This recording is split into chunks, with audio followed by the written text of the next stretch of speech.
As the object of writing Sai Satcharitra, Hemadpant says, I heard miracles of Sai Baba to my great delight, and this delight burst forth into this poetic work.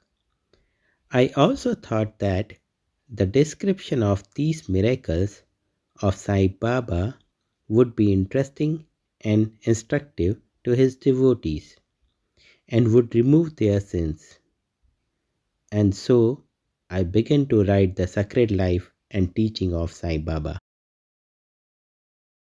Miracle is body. And true love is self, God.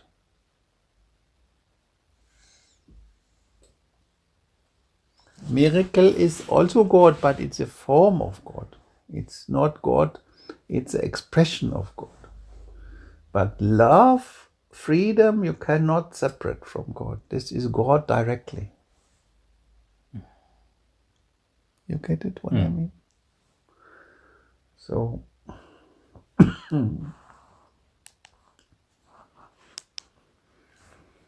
it starts with fear. It starts, you go with the body consciousness to the master. And with the body consciousness, you have fear that you can lose the body, that the body can get diseases or can hurt. And so you want to make safe the body.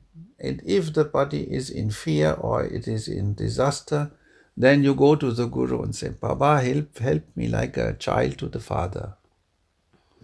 But it's not help me. You say help me, you say help me, but you should better say, please help my body.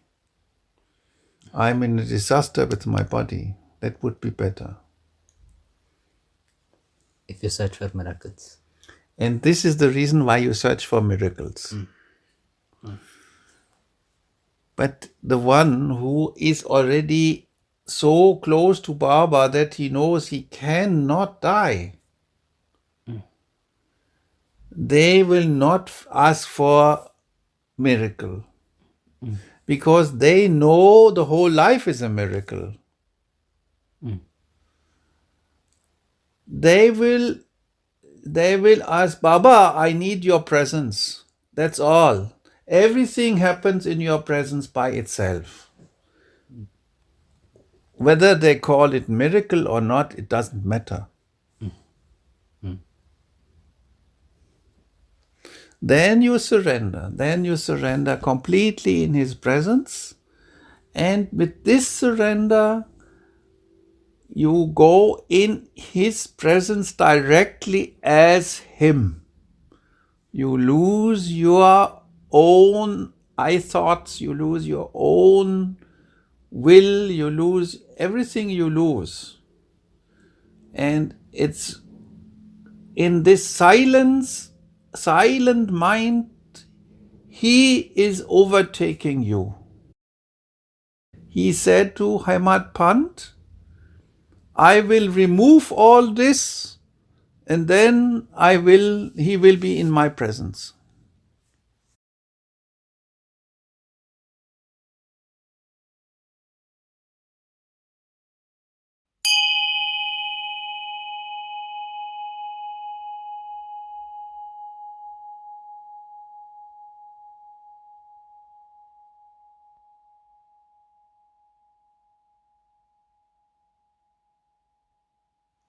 Life of a Saint.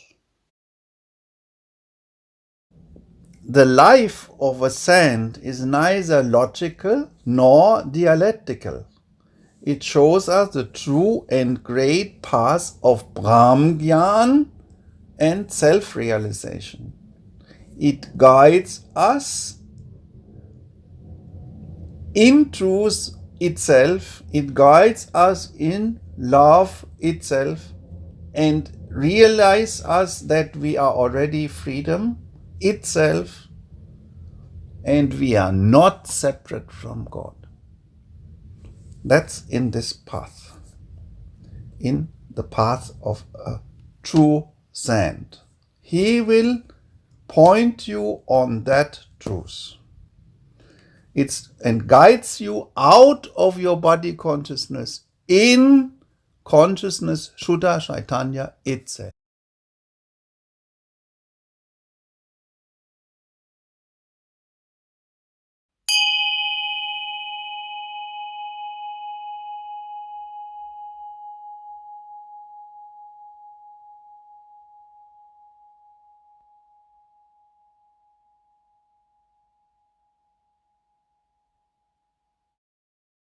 In this section, Incapacity and Boldness in Undertaking the Work, Hemadpant expresses self-doubt on his ability to write Sai Satcharitra.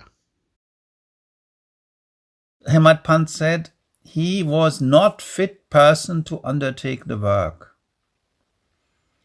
He said, I do not know the life of my intimate friend, nor do I know my own mind. Then how can I write the life of a saint or describe the nature of incarnations, which even the Vedas were unable to do? Without being aware of my own mind, my own feelings, my own body needs, my hidden desires, how can I write about Dattatreya incarnated in Shirdi Sai Baba? That's the meaning of this.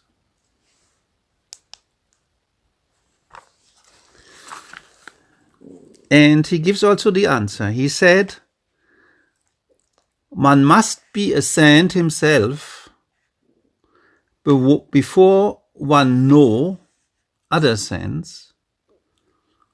Otherwise, how can I describe the glory?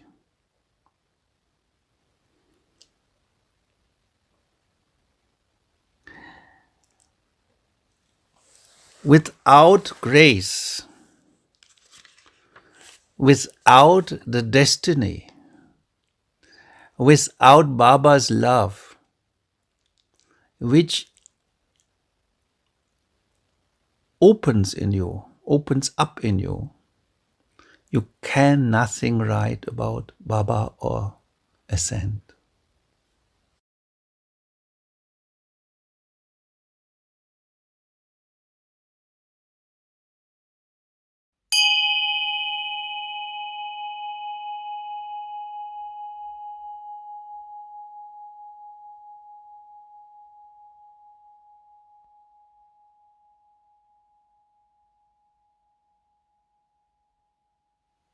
Then the next question arises in Hemadpant. While so many books regarding Sai Baba were already present, then why should he write Sai Satcharitra? The answer is plain and simple. The life of Sai Baba is as wide and deep as the infinite ocean, and all can dive deep into the same and take out precious gems of knowledge and bhakti and distribute them among the inspiring people. The stories, parables, and teachings of Sai Baba are very wonderful. They will give peace and happiness to the people who are afflicted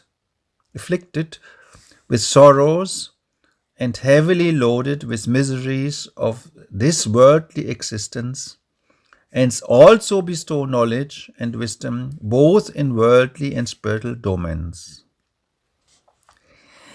If these teachings of Sai Baba, which are interesting and instructive as the Vedic lore, are listened to and meditated upon, the devotees will get what they long for. Viz, union with Brahm, mastery in eightfold yoga, bliss of meditation, etc. So, I thought that should call these stories together, that would be best upasana. This collection would be most delightful to those simple ones whose eyes were not blessed with Sai Baba's darshan. Spiritual path starts with the body consciousness at the center.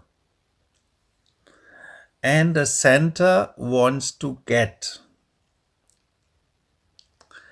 But that what you are is Shuddha Chaitanya. This is centerless, a centerless being.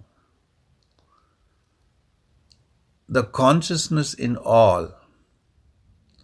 There is no getting, no losing in it. So what you start with this body consciousness, and this means you get peace, happiness, and let go your sorrows and heavily loaded in your worldly existence. But then, in the presence of the Master, you lose in Shuddha Chaitanya, your I thought, your identity. This means you lose your center, what you call I, what you call body, what you call my feelings, my possessions, my sins, my guilt, my shame. And give all this to the Almighty, and silence will remain as Satchitananda, as the Guru himself.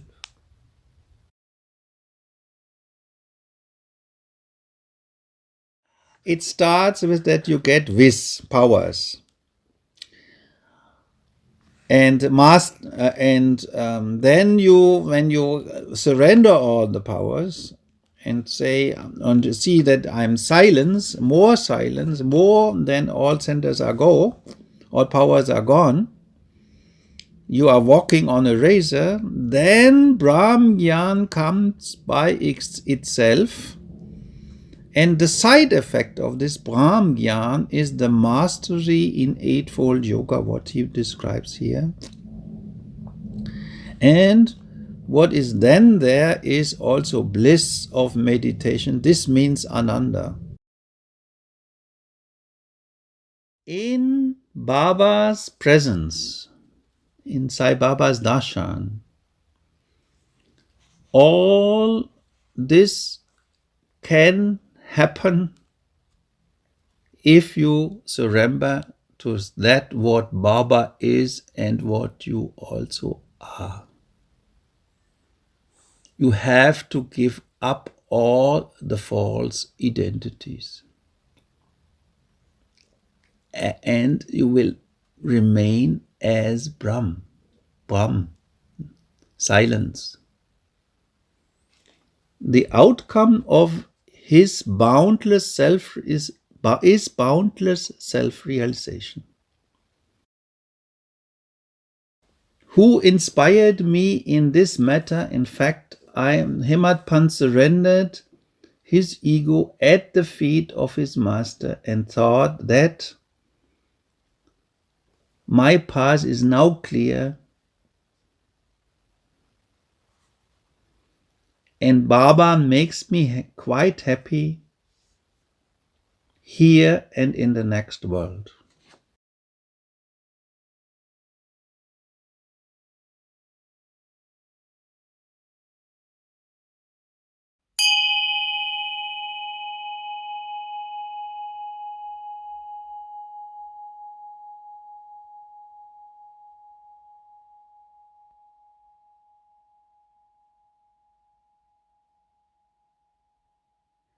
Obtaining the permission for writing Sai Satcharitra. So Hemadpant was very humble, and he feels he cannot go to Baba directly and ask him for permission to do the work, to write the Sai Satcharitra. So he goes to Shama and speak with him. And then Shama said to Baba, "This Anna Sahib wishes to write your biography. Baba, don't say that you are poor fakir and there is no necessity to write it. But if you, Baba, agree, you help him, he Hemadpant will write, or rather, your grace will accomplish the work. Without your consent and blessing, nothing can be done successfully." He pleased Baba, please Baba, help him. It is needed. Your presence is needed writing this Sai Satcharitra. When Sai Baba heard this request, he was deeply moved and blessed Hemadpant by giving him Udi, sacred ash, and placing his boon bestowing hand on his head and said, Baba said, "Let him make a collection of stories and experiences, keep notes and memos. I will help him. He is only an outward instrument. I should write my autobiography myself and satisfy the wishes of my devotees. He should get rid of his ego, surrender at my feet. He who acts like this in life, him I help the most. What of my life stories? I serve him in his house in all possible ways. When his ego is completely annihilated and there is left no trace of it, I myself shall enter into him and shall myself write my own life.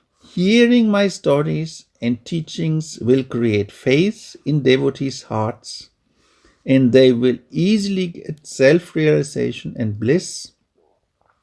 Let there be no insistence in establishing one's own view, no attempt to refute others' opinions, no discussions of pro and cons of any subject."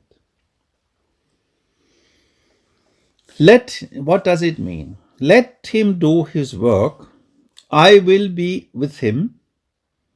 I will help him to overcome all his impurities, like I thoughts, like identities, like separations, feeling separate.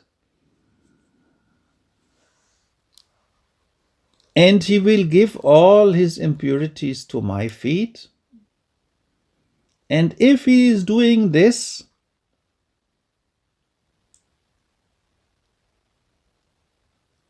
I will serve him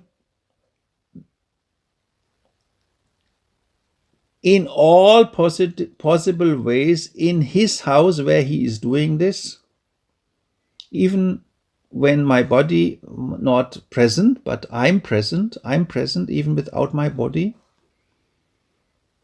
When this ego is completely annihilated and there is left no trace of it, I myself will be completely in him and guide him so that I write in the end my own life.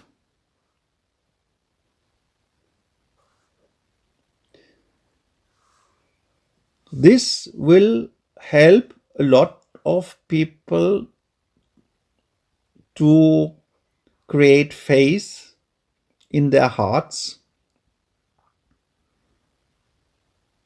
and in the end they will be self-realized and full of ananda bliss. They should not insist on their own view, on their own opinions, and they should not go in discussing pro and cons of any subject.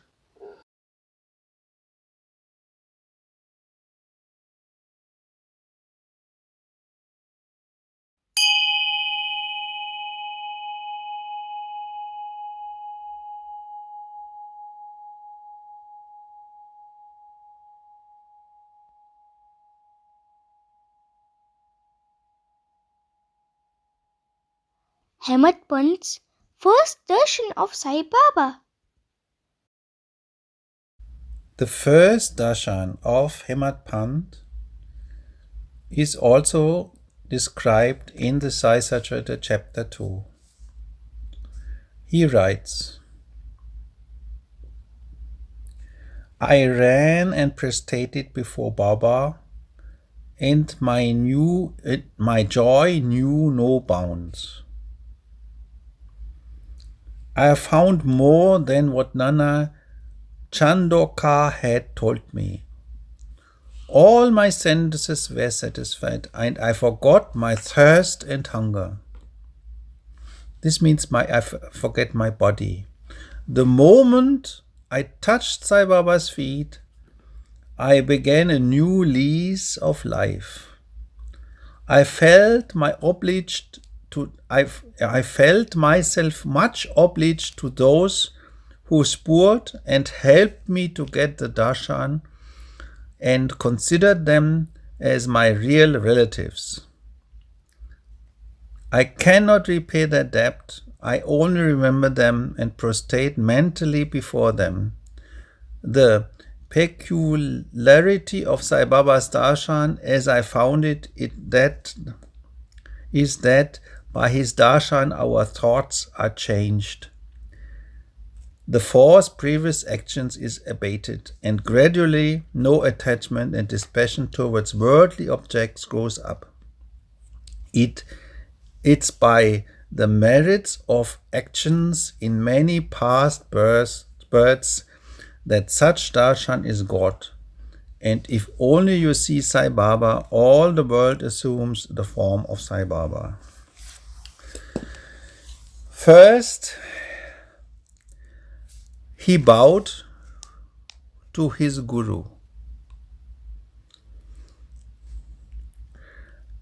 And what happens is that he forgets his body. He forgets thirst and hunger. This means he forgets his identity. The moment I touched his feet, he knew intuitively that a new life has started.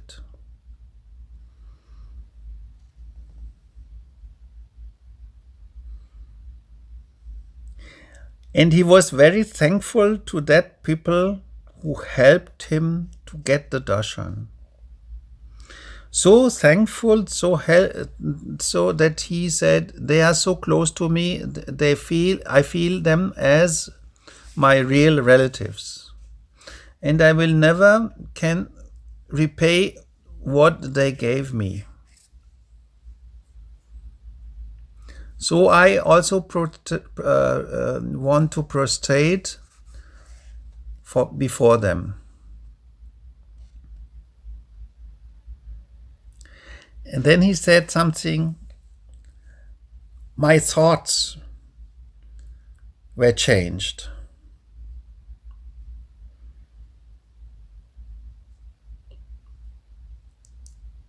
Before, I was in this I thoughts. He was in this I thoughts. Now something changed.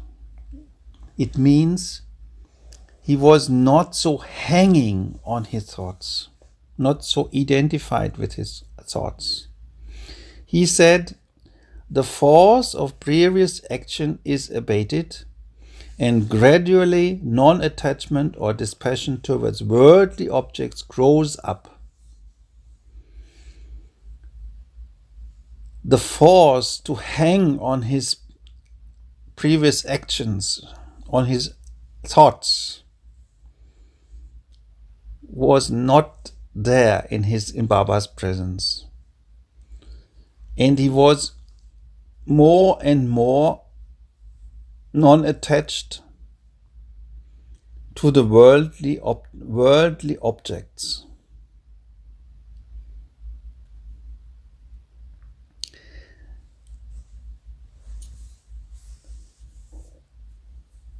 If you feel that and see that you are more and more silent, this means also the inner joy starts in you, comes up in you.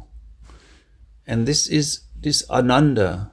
You have never experienced this before.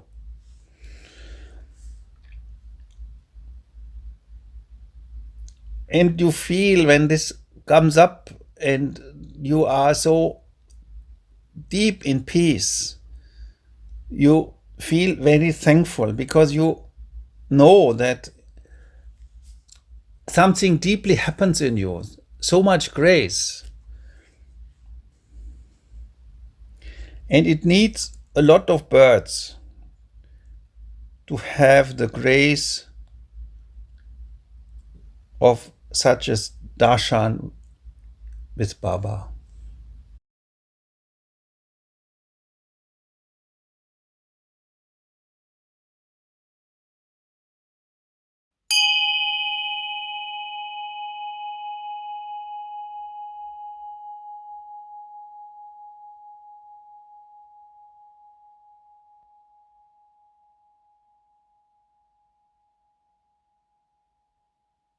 Necessity of a Guru. How Hemadpant get to know on his very first day the Guru is a necessity, to sit in his presence is obligate. Kaka Sahib went to Baba and asked, where to go? Baba, where to go? And then Baba said, high up. High up, this means where the air is thin. Not easy to live there. Walking on a razor. Then Kaka Sahib said, where is the way? Then Baba said, there are many ways leading. There's also one way from Shirdi, here now. The ways are difficult. You have to face the tiger and the wolves in the jungle. And with your innocence, it's not easy.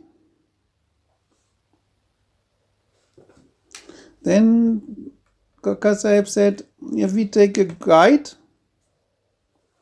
then Baba said, yeah, with a guide it's easy to reach, no danger at all, you cannot get lost. You have to face the reality.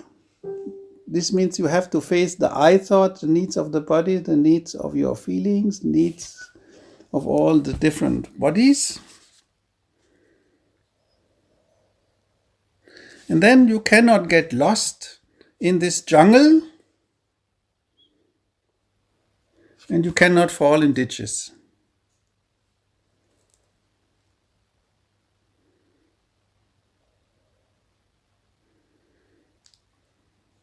Hemadpant gets it.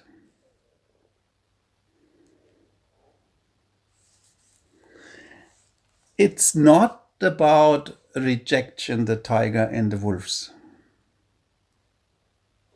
What the most people think. This thinking is in body consciousness. But Baba thinks not in body consciousness. So if it's not about fear, not about body consciousness, then it's about trust. Shraddha. It's not about attraction and rejection, because attraction and rejection needs an I thought. It's about full trust, Shraddha. Baba's presence is nourishing you with full trust, with Shraddha. This Shraddha will guide you. Shraddha itself. This means Baba itself in his presence.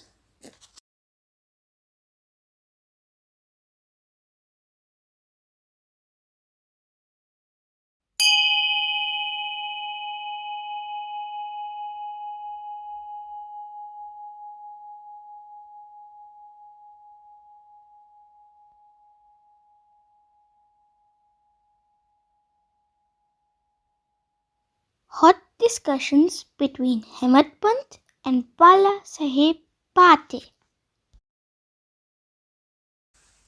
I want to come back to the hot discussion, which is between the doership and the karma. Doership, as I am the doer, is one tiger, and the wolf, the other wolf, is it's all destiny and karma, and I have nothing to do. So the first is Hemadpant. He said, what is the necessity of a guru? Why we should lose our freedom, submit to others? When we have to do our duty, why a guru is necessary? One must try his best and save himself. What can the guru do to a man who does nothing but sleeps indolently? Thus I pleaded free will. This is the clear doership. I am the doer. What if I am not doing anything? What can the doer do? I have to do it by my own. This is one tiger. So, and the other wolf is, it's also wrong that you say what Mr. Bhatti said. He said, destiny, he spoke about destiny. Whatever is bound to happen must happen, and even great men have failed. Man proposed one way, but God disposes the other way. Brush aside your cleverness, pride, and egoism won't help you. This means destiny and karma is the only one who decides what has to happen. And this means I can trust my karma and my destiny only. But right is, you have to do the greatest effort to the greatest effort, and on the other side, you cannot escape from your destiny. So do the best and trust the Guru that your destiny is just now, in this moment, the best what can happen. Then you will not bother about freedom or unfreedom. You will only follow your inner freedom, your inner joy in the presence of the Master, and you will be happy. And you will not lose your freedom, your inner freedom. You will say, the Master is sorting out the best for me. I do the best, so I'm happy in his presence.